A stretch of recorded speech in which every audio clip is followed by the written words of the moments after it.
So let us proceed a little further. Look at the bottom of the page now. You see, if a material is purely brittle, that is where the theory started, for a very sharp crack, then this is the equation. But for normal metals which have ductility, so if there is ductility, then in this equation, instead of the gamma S, replace gamma S by gamma S plus gamma P. Gamma S is the specific surface energy to create more crack surface, and gamma P is something called the plastic deformation energy, right? P is for plastic surface energy, S is for surface, and this P is for plastic. Because if it is a ductile material, then the crack will not be a totally sharp crack, remember from previous slides, it will be a slightly rounded blunt crack, and that bluntness is because of some plastic deformation, right? So we don't know right now what will be the value of this gamma S or gamma P, but if we know the value of gamma S, we put it in this equation, then we can find what is the critical stress where the crack will start to grow if we know the specific surface energy gamma S for a purely brittle material. If it is a relatively ductile material, not purely brittle, then we should know the value of gamma S plus something called gamma P, which is the plastic deformation energy. If we know that, then we can find at which specific value of the applied stress near the crack will start to grow. At this point, there is something which I wanted to bring up many times earlier, but I just forgot, so I will remind you of that. So there is short homework 3. It is a quick revision of your material science. Okay. Again, submit before the next lecture using Moodle and so on. So question 1 is correctly define the following terms. Use a diagram or graph if needed for clarification, and again use textbooks, internets, any other sources you like. Elastic modulus, yield strength, ultimate strength, fracture stress, ductility, hardness, toughness, brittle material, ductile material. It is already there, right? In all your previous courses, you know these terms, and in the lecture slides of this course even we have covered many of them. But now I want you to do this quick short homework again, so that everything is very clear in your mind, that very clear definition of what is elastic modulus, so that you know what it means, right? And so on. Number 2, if a material is strong, will its hardness be low or high? Number 3, how can you experimentally determine the toughness of a material? Number 4, if a material is strong, will it fracture easily? If a material is very hard, will it fracture easily? If a material is hard or strong, or hard and strong, will its toughness be high? Right? These are very simple questions if you know your material science. But in the first one, number 1, you just write the definitions. Number 2, 3, 4, you find out from your previous textbooks, from your previous course, from your internet or whatever, or just you think that, you know, I understand what is hardness and what is this. So just answer those questions. Later on, once you have submitted that homework, you can ask me about it during the online session, or we can discuss it again in a lecture, right? So this is short homework 3, and please submit it before Sunday, right? Remember, before next lecture means I will put it on the Moodle also, if I remember hopefully, but if I even forget, then before 10 a.m. until 10 a.m. on Sunday, submit it please. Now we get back to your normal fracture mechanics, because these things, all of these are the basics of your understanding of fracture mechanics. So if your basics is weak, then later on your understanding will be weak. So we are now back to the same equation. I'm just reminding you that this is a major new piece of knowledge for you, that if there is a crack or if there is a flaw in a material, then will this grow or not grow? As long as the stress near the crack tip is below a critical value, even though the flaw is there, it will not grow. So there is a crack, but your material is safe. But if the stress near the crack will be more than a certain critical value, then this crack will start to grow, and then whether it grows in a stable manner and has a certain life, or whether it immediately becomes unstable and fracture very quickly, are the two possibilities which we will try to learn during this course. So now, maximum or critical stress, right? Now, if it is assumed that the crack is similar to an elliptical hole through a plate we showed you earlier, and it is oriented perpendicular to the applied stress, this also we showed you. Mode 1 stress means that the crack length is perpendicular to the applied stress. So if these two are there, then the maximum stress occurs at the crack tip and may be approximated by this equation.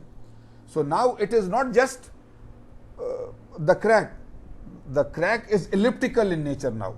So the maximum stress will be at the tip of the crack, and it will be equal to this maximum stress, 2 sigma naught A upon rho t raised to half, right? Sigma naught, you know, is the nominal applied stress which is away from the crack, and A is the half crack length or the length of the edge crack, and rho t is the radius of curvature of the crack tip. So this is for an elliptical crack. Now sigma m upon sigma naught, remember, is the stress concentration factor, right? So we are reminding you that the ratio sigma m by sigma naught is denoted as the stress concentration factor, K sub t. So this is the degree to which an external stress is amplified at the tip of the crack, isn't it? It is this ratio. So this is the applied stress. Remote normal stress means the load F applied by the capital A naught, the area of the whole plate. But near the crack tip, it will become sigma m, and it is this value. So this value, this ratio, this value is the stress concentration factor from this equation if the crack is an elliptical. Now, stress amplification is not restricted to microscopic defects. It may occur at macroscopic internal discontinuities. Remember your machine design course. If there is a 90-degree change, there is a stress concentration factor. If there is any hole, a macroscopic, right, half an inch, 1 centimeter hole, then also it happens. So it is not necessary that the flaw or the crack is microscopic in nature. It could be any macroscopic internal discontinuity also. So voids, sharp corners, notches, and so on. So therefore you can find the stress concentration factor. Furthermore, effect of a stress razor, any point where stress concentration is there, is more significant in brittle than in ductile materials, right? You already understand it. I am just repeating it. Brittle material suddenly breaks, right? But ductile material will deform before it can break. So the effect of a stress concentration is more important in brittle material compared to ductile material. Now, using principles of fracture mechanics, critical stress required for crack propagation in a brittle material is described by this one. Now, for any crack, the critical stress because of this crack, right, if the maximum stress sigma m, if it is less than this, then the crack will not grow. If it is more than, so this is the same equation that we just showed you earlier, 2e gamma s upon pi a, right? So this is the critical value based on some principles of fracture mechanics, which we will discuss later. Right now we are just giving you the information that this is it, okay? Now, all brittle materials contain a population of small cracks and flaws, variety of sizes, geometries and orientations. This is always there because of the primary manufacturing or because of the secondary manufacturing. There will be small cracks and flaws. This is not hen, this is then, my typing mistake, th. the magnitude of tensile stress at the tip of one of these flaws, any of these, whenever it is more than the value of this critical stress, a crack forms and then propagates, which results in fracture. So this is a repeat of the previous slide in a way. We are just telling you that this happens more easily in brittle materials. The theory, that is why, was initially developed for brittle materials. If there are ductile materials, then we will have to add the gamma P to this gamma S. Now, with this knowledge, how do you design when you are designing so that there are, now we are assuming that the material is not perfect. You see, until now, always you assume that the material is a good material. It is homogeneous and uniform everywhere. There is no flaw, no crack. But now you know that every material everywhere in the world will have some cracks. They may be very, very small on a microscopic level, or they may grow out to millimetric size so that you can physically see them macroscopic level. But somehow cracks are there. So if cracks are there, then how do you design? Earlier you were designing based on the yield strength of the material or based on the ultimate strength of the material, that as long as my applied stress is less than the yield strength, it will never deform in a plastic manner. Or if some plastic deformation is there, but as long as the applied stress is less than the ultimate strength, it will not fracture. So when you use that theory, you are assuming that there is no crack in the material. But now we know that there will always be some cracks in the material. So this design approach will not be totally safe. So based on this, now how should we design? So your criterion is this. Your criterion is this: crack growth condition. My material is safe unless the crack starts to grow. So if the stress concentration near the crack tip or anywhere in the material, if it is more than or equal to a critical value of the stress concentration, then I have a problem.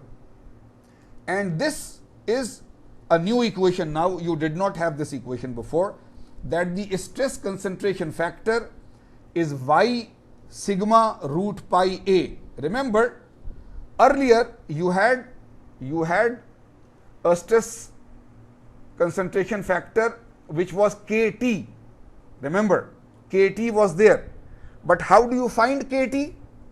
You divide sigma m by sigma naught, right? So you need to find, therefore, first the maximum stress near the crack tip. But how will you find it? You tell me.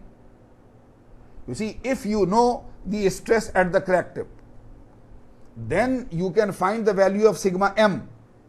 Then you can divide sigma m by sigma naught, the nominal stress, and you find the Kt. But how do you find sigma m? You can find sigma naught by dividing the applied force F by the average surface area capital A or capital A naught, right? But near the crack tip, how do you find? So if there is some very special experimental technique by which you can find the stress near a crack, then okay, I find the stress sigma m near the crack tip, I divide sigma m by sigma naught, I find the stress concentration factor Kt. But experimentally you cannot do that easily. So therefore the K or Kt is undefined, right? The K or the Kt is undefined.